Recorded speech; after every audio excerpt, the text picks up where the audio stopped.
Hi there and welcome back to the channel. Thanks very much for joining me. Today I want to have a bit of a serious chat about the 80th anniversary of the Battle of Britain, which we're in the middle of at the moment, and runs until, technically of course, till the end of October, because this was a conflict that was without doubt probably the most important single battle of World War II. Not Stalingrad, but we'll talk about that later. B, it ran for 4 months. It ran from early July until the end of October 1940. And the stakes in this battle could not have been any higher. The fate of the world was decided in the Battle of Britain. The Battle of Stalingrad that came later, yes, that was almost equally important, but had the Battle of Britain been lost, I think there'd have been only one outcome at Stalingrad, and we'll talk about that in some detail at the end. So there's a lot of people today who, perhaps through lack of education or lack of knowledge, or just the fact that perhaps people are not talking about it so much as they used to, don't really understand the significance of what happened. They don't really understand the detail. They don't really understand the savagery of the struggle in the air that took place over the south of England in the summer of 1940. Quite a beautiful summer from all accounts. Now, many people don't understand that the numbers involved were much bigger than people think. There was over 10,000 men over those 4 months involved in this struggle, and it was a brutal and relentless campaign. Day after day, aircraft were coming over to the UK from France, where the Nazis had set up all their airfields right across the north of France, from Normandy right across to Belgium. And they would come over in flights of hundreds and hundreds of bombers, escorted by 70 to 100 fighters in many cases, and they would attack factories, they would attack the docks, they would attack shipping in the Channel. They would be bombing, they weren't bombing civilian targets so much at that time, that came later, we'll talk about that as well. And then they were attacking the RAF's airfields in August of 1940, and that's when things really started to get very dangerous for the UK and the future of Britain and the world, I think. Now, in terms of the numbers, there was actually something like 2,000 planes that the RAF had at the time, which sounds a great deal, but half of them were bombers. 1,000 of them were fighters. The other 1,000 were bombers. There was coastal command planes. There was a lot of biplanes still in use. For example, the fairy swordfish that was used effectively in certain circumstances, but no match for the Luftwaffe. Not going to be effective in the Battle of Britain, and couldn't be used, quite frankly. Beyond that, we had on the bomber force, we had a couple of hundred Wellington bombers, which was new then in 1940. And the Wellington bomber was actually quite good, but it wasn't very effective in terms of its payload capacity. It's quite small. And the majority of the bombers were things like the Fairy Battle, which was a terribly outdated plane, the first monoplane bomber really. Not able to carry much weight of bombs, slow, not able to achieve great altitude, not manoeuvrable, no, just forget about it. So really these aircraft were not useful to us. So really we had 1,000 fighters, and of that 1,000 fighters, I think the numbers are about, there's about 200 Bolt & Paul Defiants, there's about 400 Spitfires, and there's about 400 or 500 Hurricanes, thereabouts, mainly Hurricanes. In fact, I think it was about 300 Spitfires, and then they ramped up the production rapidly because they realised the Spitfire was the plane we needed the most. And this is why, of course, in the battle itself, that the Hurricane was a good aircraft. It was quite light, but it was a little bit less manoeuvrable, and therefore this is why they decided to pitch them in against the bomber. So when the Nazi bombers came over, the Heinkel 111s, which we've got one of over here, the Matchbox kit that I'm hopefully one day going to build. That was the most prolific of the German bombers, and the Hurricane, and here we've got one over here, that was definitely the plane to send in against them. I mean, the Hurricane could take on the Messerschmitt 109, but it didn't have the speed of the 109 or the Spitfire, and therefore, if it was a skilled 109 pilot, even a really good Hurricane pilot was going to struggle from time to time. So they really sort of started to focus the Spitfires on taking on the fighter escorts. and they, as I say, they sent the bombers in to be attacked by the Hurricane.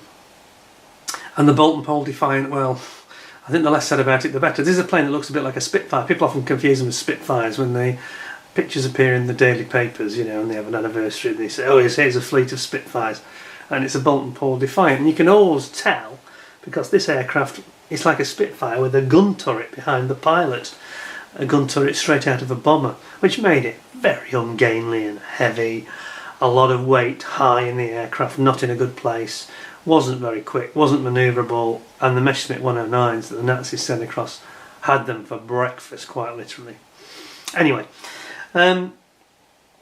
so the battle, the basic sort of way the battle played out, it's quite interesting when you look back historically, if you study it, and I've always been very interested in this subject.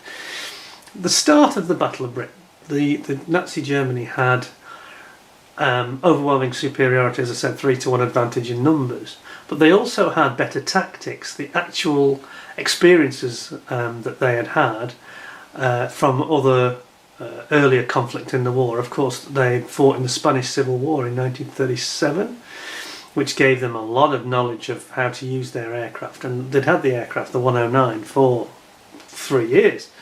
So they were new in the Spanish Civil War. They developed their tactics from there, and that helped them a great deal with the experience. And of course, the RAF pilots had no experience. The first experience they got was the Battle of France, and they were getting absolutely torn to pieces over there because they didn't have the right tactics. They were operating in difficult conditions at longer range, a bit like the Nazis were over England. And we just didn't have the know-how, and we had a very rigid structure in terms of the discipline that was expected in terms of the flight formations and things like that. I've got a couple of books here I'm going to allude to. There's an excellent one I have here. I'm just going to see if I can find the right page for you where, well, we got it there actually. Just saw it already when I'm looking for it. This is the typical official Air Ministry approved formation of 3 aircraft very, very close together in a V for Vic, as they used to call it. Now this looked very impressive at air shows, but when these guys are out up in the sky in a battle, having 3 planes in that formation, so it's basically, I've got my little Spitfires and things here, so I've got 2 Spits and I'll move the Nazi, 2 Spits and a Hurricane, so they're expected to fly quite literally in similar sort of spacing that you see with the models here, which is no spacing at all really. I mean, they are very, very close. That's probably about it there. Now that is just too close. Now the Germans, on the other hand, they'd started off with this and realised it didn't work 3 years earlier, so they flew in 2 pairs in echelons, so they would fly stepped back further apart, 2 and 2. And this enabled them to have much better visibility. They didn't have to concentrate on not crashing into the aircraft that they were just a couple of metres away from. And this gave them a lot of time to think, time to see the enemy, and it meant that they weren't a big target. In fact, the Germans actually started describing the RAF early in the battle. The formation, the Vic formation, they said it was the formation of idiots, because they could literally fire a burst and hit all 3 aircraft in one burst, proving that this didn't work. And later people like Douglas Bader and I think Stamford Tuck, other British aces, just dropped this, knowing that this was, once you got up there in the heat of battle, this was deadly. And despite that was the orders, they just ignored it, and they wanted to survive, and for the sake of the country it's a good job they did. But it was much later before this rule of how they should fly in formation was actually changed. It was about 1941, so a lot of young pilots following the rules, doing as they were told, were instant victims to, you know, our old friend the Messerschmitt 109. Here he is, which was an agile fighter with a lot of power, supercharged engine, fuel injected engine, by the way. That was quite important as well in the battle. 2 things that the Messerschmitt had that was an advantage over both the Spitfire and the Hurricane.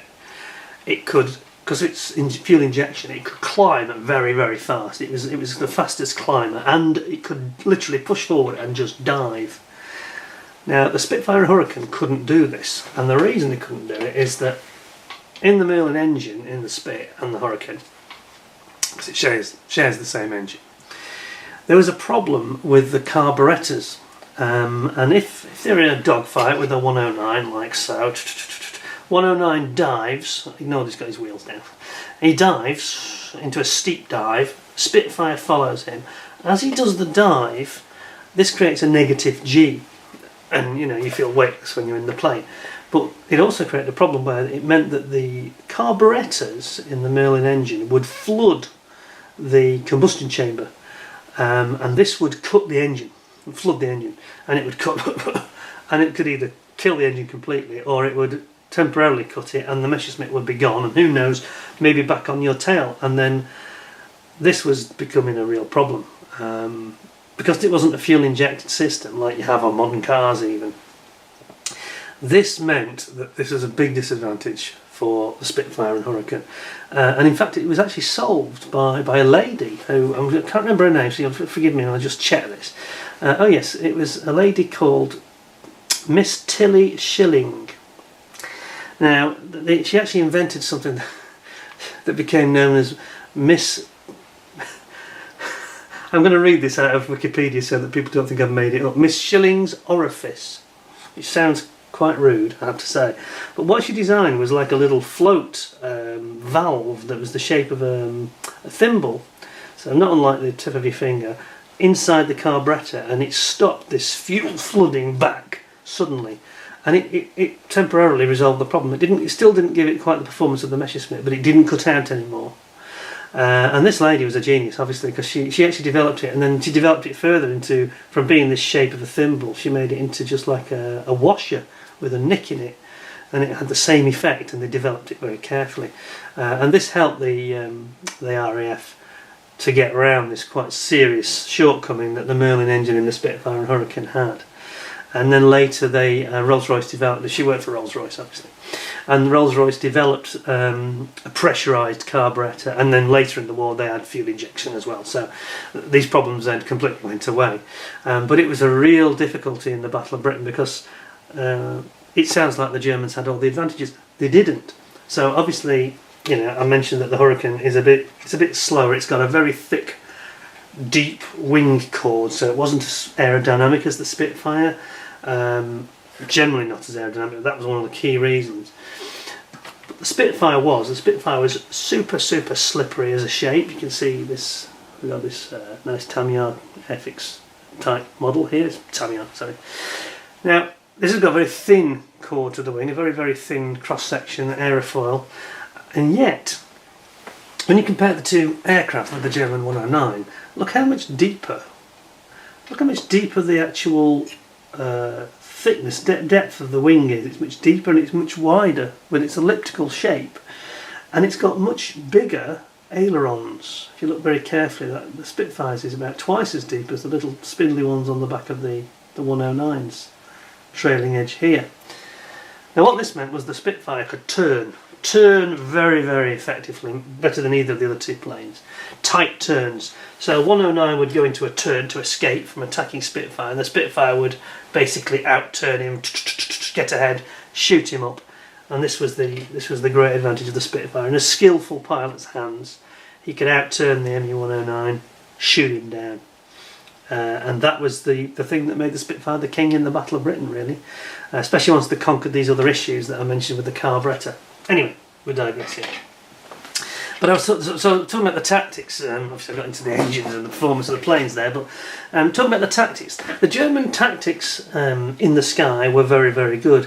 What was not so good with the Germans was the strategy, which they kept on changing, and this is probably, sort of touch wood, why we won the Battle of Britain, may have been the biggest factor of all. Initially the tactic was to, as I said, in July and August, was to bomb all the refineries, bomb the radar towers. Now radar was the other big advantage, apart from the Spitfire that we had. The UK, Great Britain had the new technology then, radar, it hadn't been used before, and we had this sequence of radio transmitters all along the south coast and all up the north-east coast, and it was called the chain home system, and this gave us early warning of about approximately 10 to 12 minutes of early warning that the Germans were coming, and which direction they were coming from and heading to. And then they had the Royal Observer Corps, which was about, I think it's about 2,000-3,000 men in total all around the country who were just sitting there with binoculars, and they would report exactly what type of planes, what the heading was, and how many there were, what the strength was. So this was like, they knew where to look because of radar, and then they reported what they could see. Straight filtered into the, it was described as an early intranet system, really, because it was a network of data. That information was fed to Fighter Command. They fed it to the Spitfire and Hurricane squadrons on the ground, and they would take off to intercept immediately. And what you note, I've got a book here that's a particularly good one actually in terms of the way it portrays some of these actions day by day. Don't know if you'll pick up on the camera there. I won't zoom in because it will be too difficult, but basically it shows the swarms of these German flights, and it gives you the numbers. It gives you a very good representation of how many were in each one. What you notice is that the defending Royal Air Force fighters are tiny little groups of 6 here, 5 here, just sending up what they think will be enough, and then of course they would, if they were struggling or they're losing, they would send up more. So they didn't waste them by sending up large numbers. But this caused a lot of argument within Fighter Command. You had 11 Group was the southeast area, designated area group for the Royal Air Force for that defence of the southeast, and you had 12 Group who were further north from sort of East Anglia north up to Yorkshire, and 12 Group were led by a guy called Trafford Lee Mallory, and he believed in a strategy called the Big Wing. In other words, he wanted to get several squadrons to group up together, so there'd be 30, 40, 50 planes, and then attack the Germans en masse. Now, this was very effective at knocking down large numbers of German aircraft, but it took a lot of time to assemble all these squadrons from different places and get them in the right place together. It would take, 40 minutes, and the trouble is the Germans would have been and already dropped their bombs by then. He felt that that didn't matter. He wanted to just annihilate them so they didn't come back. Not much fun if you're on the ground being a target for the bombing, of course. So that's a bit of an issue. And there was a big row. In fact, it's covered in the film, The Battle of Britain. There's a very good scene which is very authentic, where Trafford Lee Mallory and Keith Park, who's in charge of 12 Group, he is very not happy with this at all, and he said, no, we need to hit them in small groups, like it shows here with this repeated attacks from small numbers, so that they never get a rest, and we get them before they drop their bombs on London or on the airfields. He was particularly concerned about the airfields, because in mid-August, they had 15th of August 1940, you had Adler Tag, Eagle Day. This was the day when they wanted to wipe out the Royal Air Force on the ground. They were going to knock out every fighter station in the southeast, and they came quite close. It was a sustained, astonishing level of unleashing. In fact, there's a diagram on it here. Here we are, Eagle Day. You can see the numbers, how they're absolutely pounding. They also attacked northeast England on the same day, which is also depicted in the Battle of Britain movie. Christopher Plummer is the wing commander in that one. You'll recognise the scene. But they're attacking Hawkinge, they're attacking Folkestone, they go for Biggin Hill, Kenley, and attack all these places, Hornchurch, all on the same day. And this is when things got very serious, because if they'd have continued to do this, literally day after day, the Royal Air Force would have been wiped out. They were just being overwhelmed by the sheer attacks, the numbers of planes coming over, and the fact that they got nowhere to land, and if they've got no base, or the planes have been destroyed on the ground, pretty soon you run out of planes. And they only had about I think one day they were down to about 400 or 500 planes, and obviously new ones were arriving all the time, and we had the advantage, of course, of our planes would get shot down. If the pilot survived and wasn't injured, he could parachute back and be in a brand new Spitfire the next day, which is home advantage. Whereas the Germans, if they got shot down, they were going to be prisoner of war. If they survived, prisoner of war, and they're out of it completely, so they've just had to bring in more men and more planes, which is easier said than done when you've got this high attrition rate, huge numbers of people being killed, wounded. The training takes time. This is the biggest problem for the Royal Air Force. It wasn't the planes. We were very efficient at making the planes, replacing them, but training pilots, that was another matter. That took a lot of time, and it was proving to be the greatest fear. We just run out of pilots that could actually have the skill to continue the battle. Anyway, going back to the original point I was making about strategy, we had some very bad tactics in the Royal Air Force. The Germans had great tactics, as in battlefield tactics, but the strategy of the Royal Air Force, the overall strategy, was brilliant, because you had this brilliant system of focused. It was almost like death for the Luftwaffe by 1,000 tiny incisions, because we were making these tiny small attacks with just a handful of planes, but just at the right time, just at the right place, sending them packing, whereas they were just throwing more and more and more, and they were losing more and more. They were losing at a 3-to-1 ratio, pretty much. But certainly in August they were losing 3-to-1, literally, which was not sustainable for the Luftwaffe, because it just meant they were going to run out of planes, and they were finding it difficult to keep production going, and the south of England was being littered with crashed German planes all over the place. It must have been astonishing to live at that time and see these things, because there was, I think the kids, in Kent, it was almost like on the summer holidays they'd be riding the bikes round and they'd hear about another one or see one come down. They'd go riding off to see. Obviously the police would be there and everything, but there would be several they'd see in a day that would be coming down, and it'd be falling from the sky like confetti, especially on the 15th of August. Anyway, the Germans, Hermann Göring, the head of the Luftwaffe, our very large friend, he actually gave a diktat that said they must never attack the same target for 2 days on the run, because he was frightened that the second day the RAF would just be waiting to destroy them. Don't make the same mistake twice. In actual fact, he was wrong, of course, and we couldn't have sustained this, and if they'd carried on hitting the same target day after day, we'd have been sunk.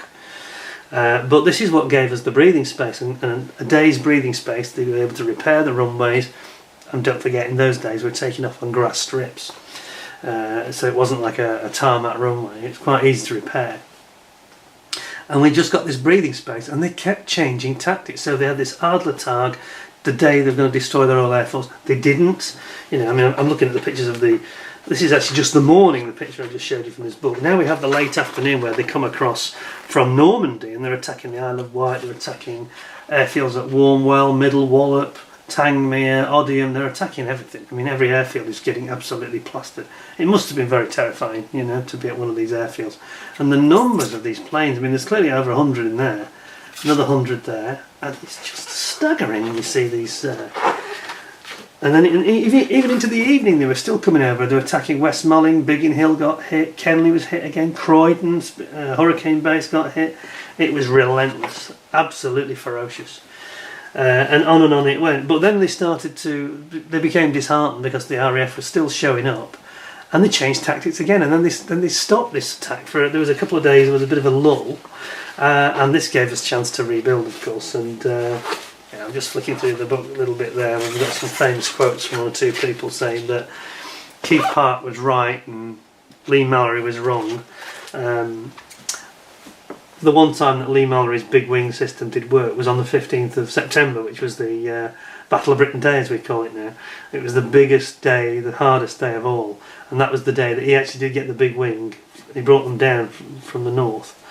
Quite a lot of squadrons came and joined in, and he did throw in an enormous amount. It was about 80 Spitfires and Hurricanes in one flight, and they just mullered the Germans and shot down, German Nazi aircraft were falling out of the sky like rain almost. And that was the day. It was the day after that the Germans started to wind back and decided that ultimately they just couldn't beat the RAF, and they couldn't understand. They kept being told, of course, because of the propaganda, that the RAF had beaten. You've bombed their runways, and they just move. As in the Battle of Britain movie, you see them getting bombed, Michael Caine's squadron, and they just moved down the road to some field, which they're able to do because it's just near the coast, on the South Downs, and anywhere that's got a flat field of grass, no problem. But it was the men. It was getting the men back. So other things about the battle that people don't always appreciate. There was quite a few. It wasn't common, but there was quite a few incidents of pilots being shot up on parachutes, and some of these very ardent Nazis were really into that. They would shoot men up on a parachute, because they know that the pilot actually was the valuable commodity, not the aircraft. And they shot the aircraft down. They see the Spitfire pilot jump out, and they gun him down hanging in a parachute, which is completely against the Geneva Convention and against all sense of decency. But unfortunately, of course, this was seen by RAF pilots, and then they became very hardened, and they started to do it as well. Now, it didn't become the norm, didn't. But there's lots of stories about that where one or two said, "Yeah, I wouldn't." Just off the record, I would not let a Nazi get back if it was over the French coast. If they'd strayed across, they'd let them have it. You know, so it all became really nasty and brutal. So very interesting times, and of course it also became, on that same subject, it was very important for the RAF to rescue their men out of the Channel. They had a lot of these rescue boats, like a high-speed launch that they had, that would be racing around trying to find any pilots that had gone down. And it was, on a good day, it was doable. Obviously, if the weather's not so good, it was going to be a real challenge to get these guys back. A lot of guys drowned in the Channel, unfortunately, from both sides, and the RAF would rescue the Germans if they saw them as well. You know, they would rescue any man in the water, because that's the way we played the game. You know, I did read an interesting story as well just a couple of days ago about a Junkers Ju-88 bomber that came across, and the pilots, brand new, it was only 2 weeks old apparently, and the pilots got shot down by Spitfire, but managed to crash land safely without any injuries, and they jumped out and started trying to set fire to some documents they had. It's quite a famous incident on the north coast, in the north coast of Kent, and apparently the local London Irish Rifles turned up, and they had a bit of a shootout. It's the last time there was ever a gun battle between belligerents, proper hostilities between two sides on the English soil, on British soil in fact. And this was in, I think it was September 1940. They had a bit of a shootout. The Germans had taken the machine gun out of the bomber and were shooting back. And in the end, they decided to try and shoot up their own bomber because they wanted to destroy it, so the RAF couldn't get it. But they did get it because it didn't set fire. But that was quite an interesting story. So, yeah, it's something I never heard of before. So that was the last ever battle on British soil between two opposing nations. There you go. Anyway, so in terms of the tactics, the battle moves on. Lee Mallory throws his big wing in. It becomes very, very stressful for the individuals involved in this. In fact, another good film, which I'll allude to some of these things at the end, but First Light is a DVD I've got here. It's from a book by Geoffrey Wellham, who sadly died quite recently. And he was one of the last of the Battle of Britain pilots. You'll know his face because he was one of the youngest in the battle, at the time. But he was very vocal and very often interviewed and told a lot of anecdotes and lots of interesting stories, and he's been on lots of programmes on TV, so you probably know of him. And he basically, by his own admission, he went through the battle. He started, I think it was July, August, I think he started right at the height of the battle. And by early 1941, after the battle had finished actually, he was just finished, and he said, I've just basically had a nervous breakdown. He said, I just couldn't take it. Imagine every morning you get up at 5, 6 in the morning, not knowing if that's going to be your last day, and having to do it again and again, every single day, for 4 months. You know, this is going to destroy anybody, even the best pilot, and he was a good pilot, otherwise he wouldn't have survived. And in the end, he was he moved out of the RAF in mid-late 1941, and I think it gave him a desk job because he just couldn't handle it. And it was good that he survived. Frankly, he'd done his duty, and we should be very grateful to him and all of these other famous people. Some of them not so famous, sadly, but the names that come to mind. You think of Douglas Bader and Stanford Tuck and Bob Doe. He's quite well known. In fact, I've got a book here by his daughter, Helen Doe, called Fighter Pilot. He was a very very, very skilled ace, and some of the other guys you think of. The brain's going. I'm just trying to remember all the names. It's so hard to remember every name. The list goes on. Al Deer, of course. Al Deer's worth mentioning. He was a New Zealander, and he had the Kiwi on the side of his plane, and his plane markings is now being used today in 2020 by the Battle of Britain Memorial Flight. They've actually painted their plane up with his colours on it, which is nice, and that was the one that used to be on the Airfix 24th scale Spitfire. So quite a memorable scheme. KLB was his registration letters, but so many of these guys that were made famous in the battle, people like Sailor Milan, And also, on the German side, they had their own aces like Mulders and Adolf Galland, who notoriously did not get on with Göring at all, and famously had this confrontation which is depicted in the Battle of Britain movie, where Göring comes in early September getting most frustrated that they still haven't gained air superiority, haven't been able to clear the skies, and he comes and he's remonstrating with his senior generals in the Luftwaffe, and he said, "You are betraying me, you've got to do your duty. You must clear the skies of the Royal Air Force because the invasion, Operation Sea Lion, across the Channel, it must happen by the end of September. You must have time to do it, and you must clear the Royal Navy out as well." He said, "Is there anything you need?" And of course, Adolf Galland turns to him and said, "Yes, give me a squadron of Spitfires." And this sent Göring into a rage, and he stomped off and got on his train, and he wasn't seen, I don't think, at the Battle of Britain front again. And of course, as it got to the end of September, they realised the Germans were hemorrhaging people and machines, and the numbers are actually quite staggering. It was so the RAF, they had they had about 1,000 fighters operating at any one time. They got down to about 400 or 500, which is getting very, very below 400 is getting dangerously low. Thinking how spread they are. Now the RAF, say they had 1,000 planes really operationally that were fighting every day. The Luftwaffe had 2,500. In fact, the figures are slightly more than that. They had 12. I've got it written here. 1,200 fighters they had, mainly ME-109s and 110s, and they had 1,300 bombers. Well, of course, these numbers got hacked away out. And in terms of actual losses, the Royal Air Force lost 1,007 men dead. The Luftwaffe lost 2,662. Now you've got to remember the numbers overall of who was taking part. You had basically, what was it, about 2,500, 3,000 was the figure in total that the Royal Air Force fielded into the skies over the whole 4 months. Luftwaffe had about 7,500 men, and they lost a third of them. 1 in 3 dead. Absolutely astonishing numbers, really. So they actually lost 2,662 men.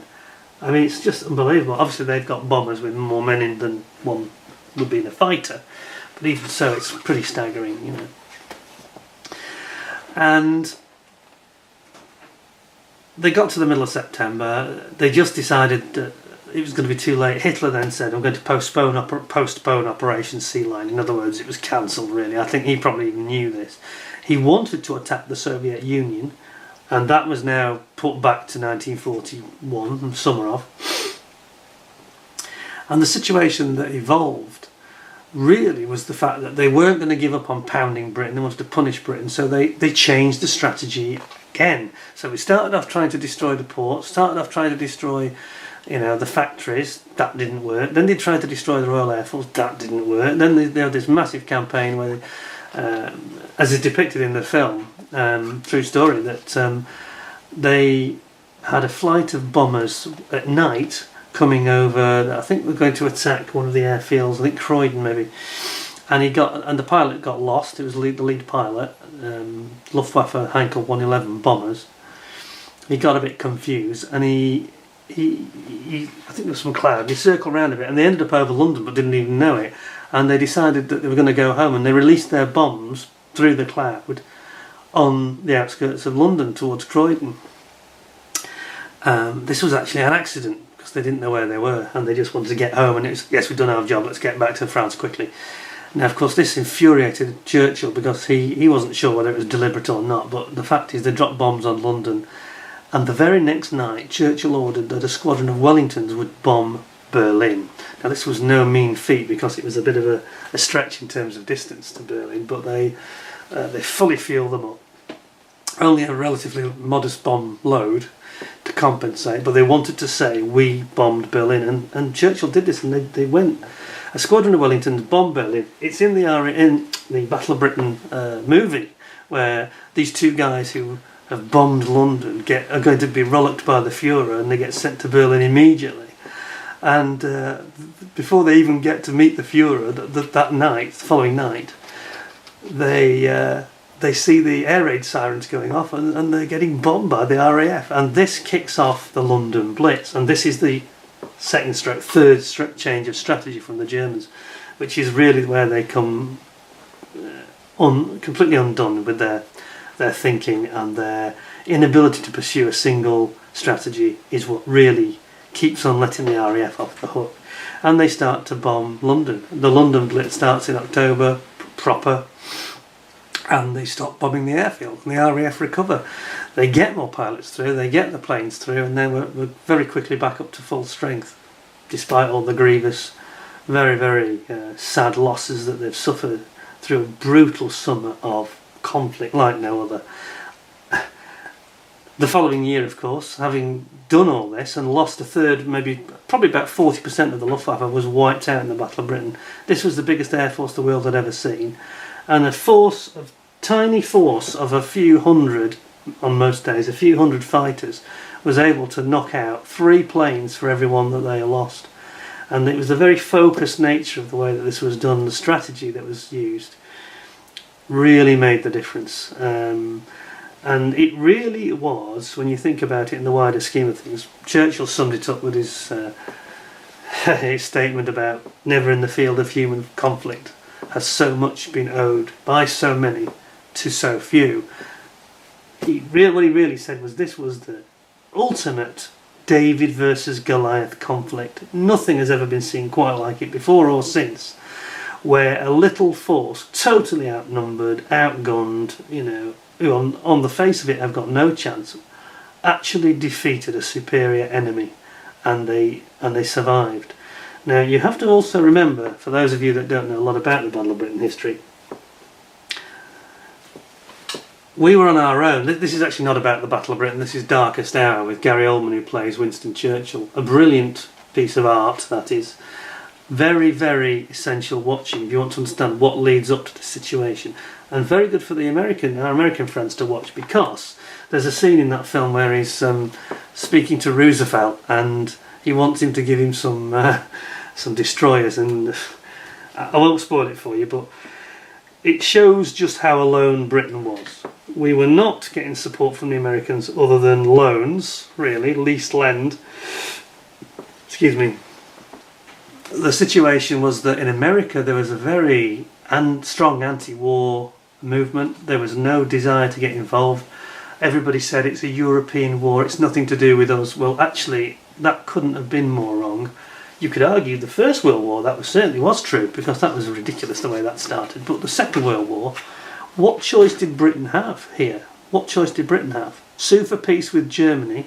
We know that Hitler would have just dishonoured any agreement and he would have invaded us. And this is the important part of what I wanted to talk about in terms of the long-term scenario. What if we lost? What if they'd pounded our airfields day after day after day and the RAF ran out of airfields, planes and men? Well, Operation Sea Lion would have happened, and Operation Sea Lion would have meant the wholesale invasion of the south of England. We would have been taken over by, the most despicable, evil, tyrannical empire the world has ever seen. I mean, the Nazis, let's be honest, whatever your politics, I think most people would agree. I mean, these people made the Romans look like saints, really. I mean, we know what happened at the death camps. They'd even taken people from Jersey to the death camps at Auschwitz and elsewhere. It was a very, very bleak situation. Had they successfully invaded the UK, think what the repercussions would have actually been. And a lot of people don't know some of the stuff I'm going to talk about now. So, the Royal Navy, which was the most powerful navy in the world, yes, even more powerful than the US Navy in 1940. US Navy very quickly built up its strength very rapidly. So by the time they got to Pearl Harbor and beyond, they were, several times bigger. But in 1940, the US Navy, wouldn't have held a candle to the Royal Navy with the number of battleships, heavy battleships that we had. We had something like 46 battleships, I think. Forgive me if I can't do the number up, but there was a lot of them. We ruled the seas. This is why we were able to destroy the Graf Spee. Well, they scuppered it because they were surrounded by our ships, but we sunk the Bismarck, we sunk the Graf Spee, we sunk the Tirpitz thanks to the RAF later. The German Navy could not hold a candle to the Royal Navy. But had the Germans invaded Britain and succeeded in the Battle of Britain, the Germans would have had that navy for themselves, and the entire British Empire. Think of all the things that Britain owned then in India and Africa, the resources, gold, tin, copper, all these things that Germany would have had the entire British Empire plus their own empire. I tell you now, they would have crushed the Soviet Union a year later had they won the Battle of Britain, because they would just have had the resources to do it. They would have had double the strength that they already had, and they already had too much strength. Now imagine the situation for America. America came into the war, I think far too late. I think it was almost shameful that they waited as long as. I'm not having to go at Americans, please don't think I am, because I love Americans. I've lived next door to Americans.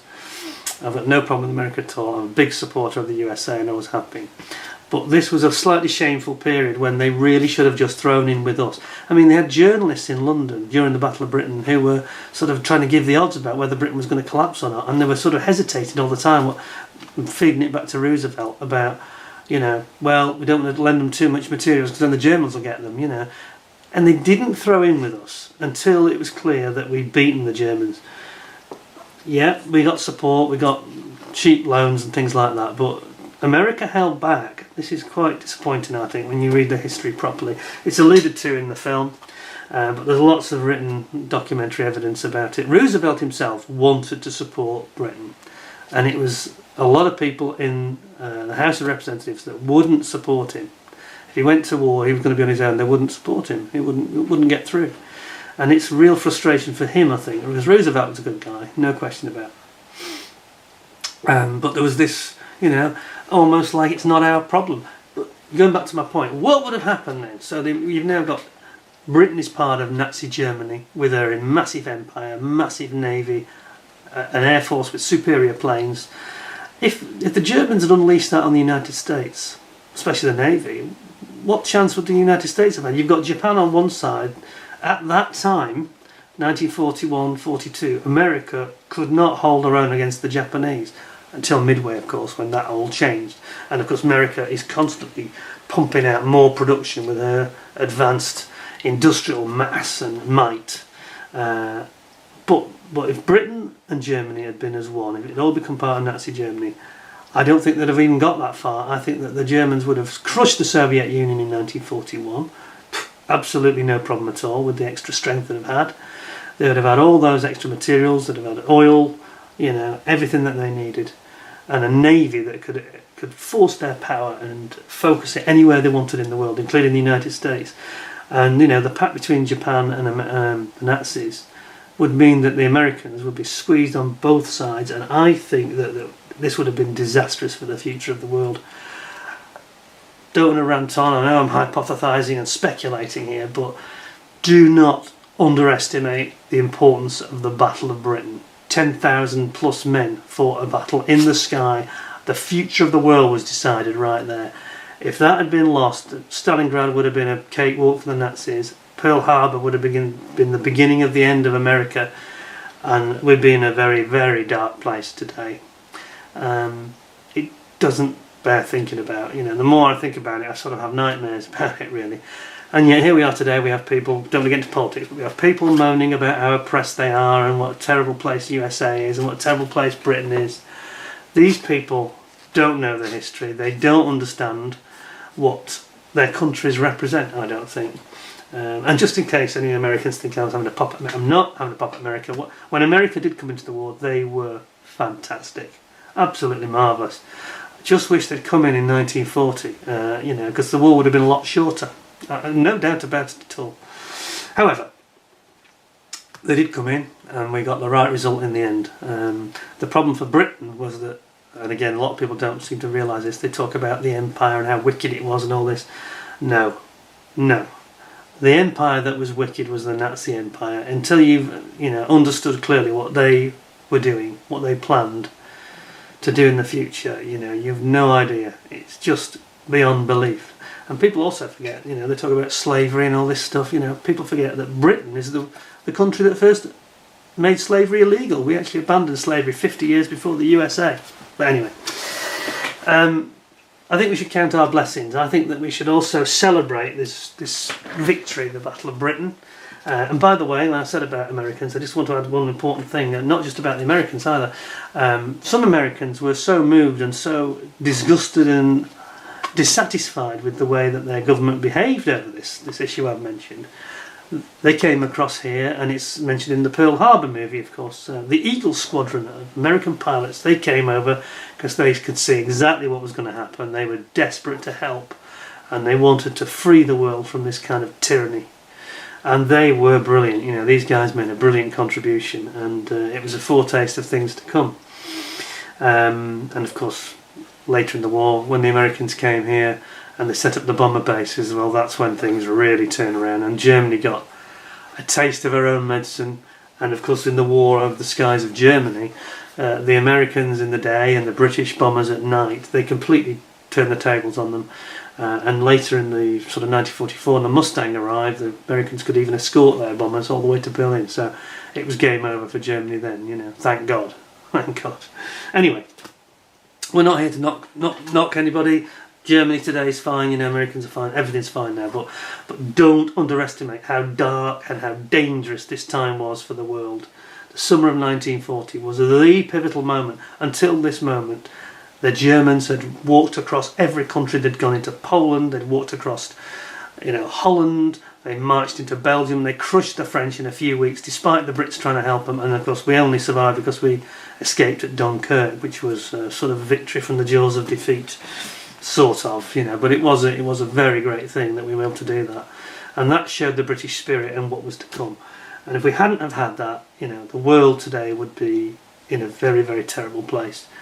And everybody should think about that, I think, in the next few weeks when you hear about these anniversaries. It's not just something that happened a long time ago. It could happen again if people allow it to. Anyway, there's my thoughts. Some things, some reading and some watching that you might enjoy and find out more.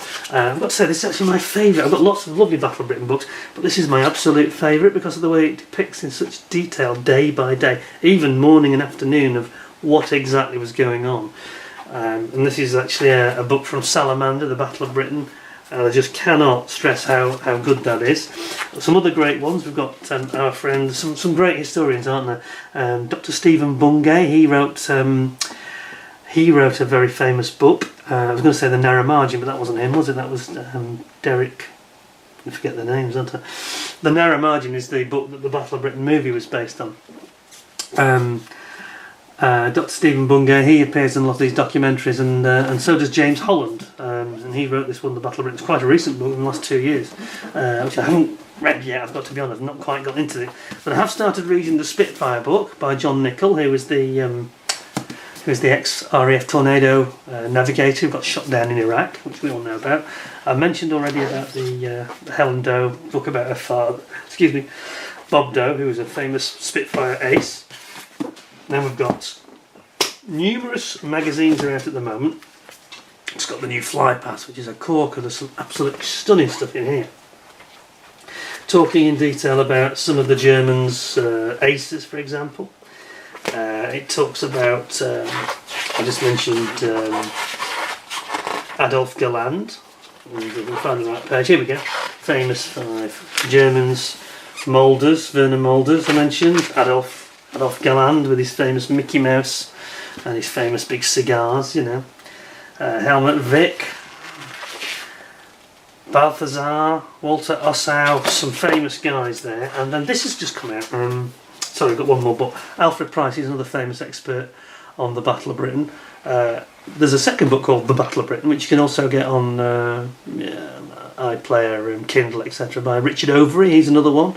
It's a very good author, well known. But this is out at the moment. You get it in the UK newsagents. And it's really good. It's all in colour. So they've colourised all the original photographs. And they are really, really excellent. I really enjoyed looking through this. There's all sorts of data about the Royal Observer Corps, some pictures there of these guys with their radar stations nearby, and all the shot down aircraft, and the situation in the Blitz. Of course, something else people don't remember is just the number of casualties in the Blitz. I think we lost 14,000 people on the ground being bombed. by the Germans just in the Blitz. That was into the winter of 1940. And then if you want to read, if you don't know into reading and you want to see some good movies, the Battle of Britain movie is the one, because it tells you historically and chronologically correctly, with lots of anecdotal stories that are true, all weaved into the story, and some brilliant flying as well. There's not really any CGI in there. There is one or two scenes where the effects aren't very good, but most of it is true flying. And the assembled Spitfires, Hurricanes, Messerschmitts, Bouchons, and all sorts of stuff, Heinkels even. And they flew these things for real, and it was an amazing film. You mustn't miss the Battle of Britain movie. But then two others you should definitely consider, two of my favourites. First Light, I mentioned Geoffrey Wellham, who sadly passed away recently. He was such a great ambassador for the Battle of Britain veterans. And this is his story, and it shows him as a young man. It shows him sort of cracking up with the strain of it all. And it's really a very... And he's in it as well. He features in it. It's like flashbacks and reenactment and him being interviewed. Definitely recommend that to you. That's absolutely not to be missed. And as mentioned about the American Eagle Squadron, and I didn't mention all the other great compassionate people from around the world that came to help Britain, and there's this brilliant film, there are several actually. There's one called Hurricane about the Polish pilots, which I think is also known as 303 Squadron. My personal favourite is Dark Blue World. This is about the Czech pilots. It starts with them being invaded by the Nazis, these pilots at this airbase in Czechoslovakia, and they escape to Britain and they learn to fly the Spitfires, and it's some of the things that happen to them. It's really good story. It's quite heartbreaking. It's really excellent now. Dark Blue World. Don't miss that one. Absolutely fantastic. And of course there was, I should just mention all the other nations, if I can remember them, you know, that helped the RAF in the Battle of Britain to achieve this victory and suffered losses, nearly all of them. There was Israeli pilots, South African pilots, Canadians, Australians, New Zealanders, India, I think there was a Moroccan pilot, Portuguese guy, I think there was a Portuguese pilot, Poland of course, many from Poland, and the Czech Republic. Trying to think of the list. I think all the countries that I saw listed. Anybody that I haven't mentioned, no disrespect, just can't remember them, but you know, the whole world joined the RAF, really, the non-oppressed people of the world who were determined to stop this tyranny from happening, and if they hadn't done, well, you know, the world would have been a very, very dark place today. Anyway, there we go. I don't want to go on too long because it's probably quite long as it is, but just a few thoughts, and I would urge you to check out some of the documentaries that you can see. There's a very good one that was produced by Channel 4 about 15 years ago, and it was called Spitfire Ace, and it followed 4 pilots' attempts to be trained in the same way as the Battle of Britain Spitfire pilots were. And they're whittled down to just one pilot in the end who gets through and gets to fly the Spitfire solo. And it includes other famous pilots. I mentioned Bob Doe, he's in there. Pete Brothers, he was another lovely guy. He was a great pilot in the Battle of Britain, and many others. And there's a chap with a fantastic real RAF moustache. I can't remember his name unfortunately, but he's in it. And you can see this on YouTube. In fact, I'll find the link and I'll include it so you can watch it up here. You can watch that. It's not the highest definition, but it's really good, very moving, and it tells the story of the battle, and it brings a tear to your eye. It's remarkable. You do think at the end, wow, you know, any decent person who watches this programme is going to think, at the end, you're going to think, oh my God, thank God they won, because if they hadn't, it would have been a disaster for the world, you know.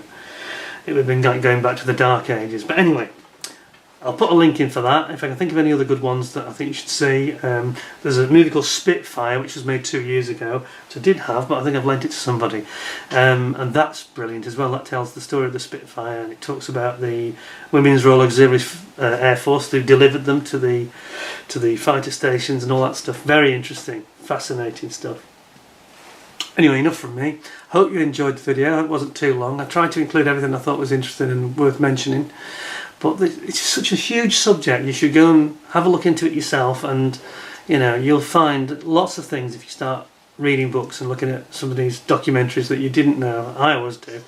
I mean, even this week I found 2 or 3 facts, so it's worth doing, and I think it's something that not only Britain but the whole world can be proud of. Everyone who took part of or supported us in this challenge, ultimate challenge for a nation, and it was basically a fight for freedom versus sheer tyranny.